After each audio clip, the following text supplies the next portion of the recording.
Good afternoon. Welcome to the Recovering Perfectionist Mama Grace in Progress podcast. I'm Buffy. This is your first time joining us. Welcome. Happy to have you. Just to give you a little bit of information about me and why I have a podcast, I'm a women's lifestyle creator on YouTube, TikTok, and Instagram, covering topics such as marriage and parenting, lifestyle topics such as fitness, nutrition, biohacking, cycle syncing, functional fitness, as well as self-empowerment, self-improvement, mental health, productivity and focus topics, as well as nutrition topics. Ultimately, the topics that women are concerned about at some point or another. And ultimately, I'm a nerd. I like to learn information and arm you with that information. If it's useful for you, you can use it and use it to level up. Also, stay tuned. I'm actually creating a leveling up planner here as we speak, so that should be available here soon if you're interested in that. Today's topic is going to be called Grace in Progress, similar to our podcast. And so ultimately, it's like you don't need to be perfect to be powerful. Welcome back to Recovering Perfectionist Mama Grace in Progress podcast, where we're rewriting the narrative for women who are done chasing perfection and ready to live life with purpose, peace, and power. Yes. I'm your host, Buffy, aka Recovering Perfectionist Mama, and today's episode is all about this truth. You don't need to be perfect to be powerful. If you've ever felt like you can't move forward until everything is just right, this episode is your permission slip to begin now. Messy, unfinished, and beautifully imperfect. Because perfection isn't the goal, progress is. How many of us are like, I can't do this until I have everything so-so. I have been the same way for a long time, and that's what's kept me from doing a digital product for a while. And I finally was like, you know what? I'm done waiting. I'm done holding on. I can do this, right? Good enough is better than perfect because perfect stresses us out. Perfect takes longer. There's all sorts of issues with that, isn't there? So we just need to let good enough be good enough. And I actually have a podcast on that if you go through and look. So grab your tea, your notebook, or maybe your car keys if you're listening on the go, because by the end of this episode, I want you to feel lighter, braver, and a little more you than before. The perfection myth, and that's what it is. I'd almost call it the perfection trap because it is a trap to a lot of people. It has a siren song for all of us, especially those that are people-pleasing and want to be perfect and want to be the best we can be. It's just like the Venus flytrap at some points. We live in a world that praises polish. Filtered photos, curated homes, flawless morning routines. Everything looks like it's held together with grace and glitter. Oh, I love glitter. But behind every perfect picture is a real human being juggling chaos and craving peace. Perfect is an illusion, a moving target that keeps us exhausted and disconnected from our own humanity. It whispers, "You're not ready yet. You should know more. You'll start when things slow down." But here's the truth. Waiting to be perfect delays your purpose. The women you admire, the ones who seem confident, successful, magnetic, they're not perfect. They're just willing to show up as works in progress, and aren't we all? Power doesn't come from flawlessness. It comes from authenticity in motion.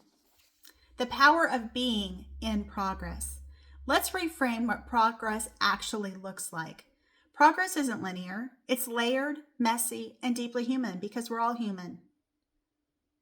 Some days you move mountains. Other days the win is getting out of bed and brushing your teeth. And that counts. When you start honoring your progress over perfection, you'll notice. You stop comparing your behind the scenes to someone else's highlight reel. You start celebrating micro wins instead of waiting for milestones. You build trust with yourself because you're keeping promises in real time, not theoretical ones. Here's the secret. Power grows in imperfection.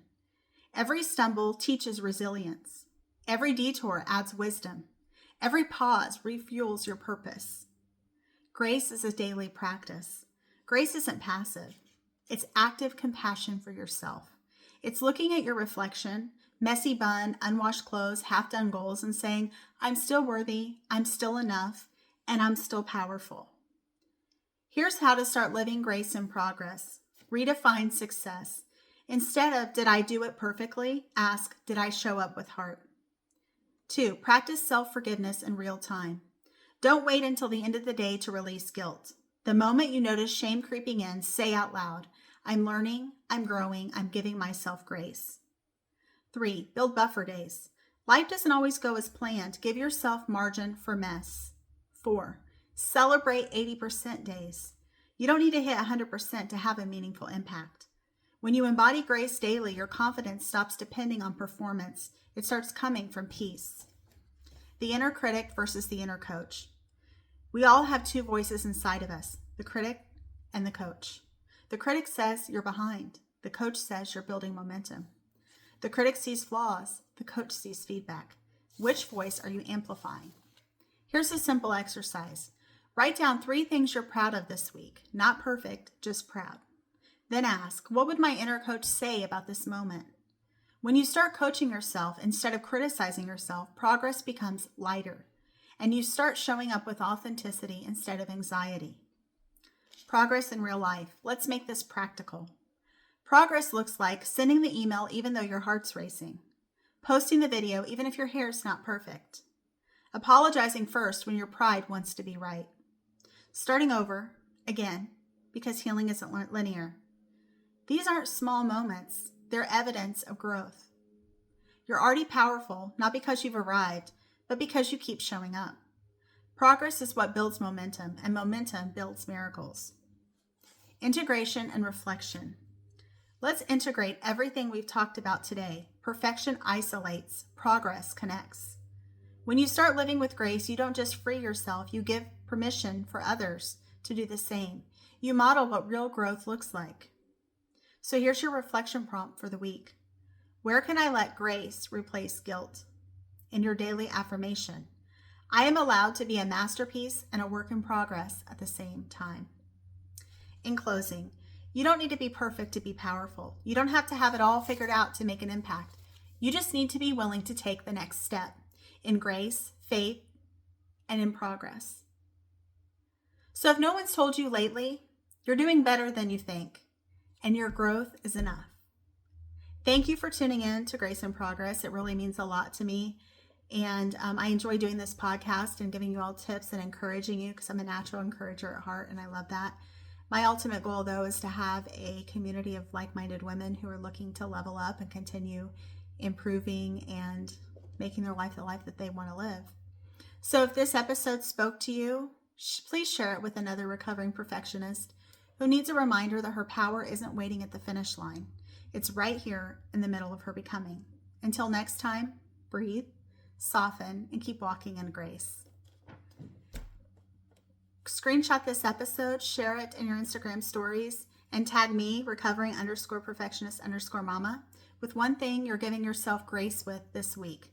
Then write this on your mirror. I don't need to be perfect to be powerful. And that is absolutely true. Wishing you some power this week and for you to keep doing, achieving your goals one step at a time, whether imperfect or perfect or not. Thank you and have a great day. Bye-bye.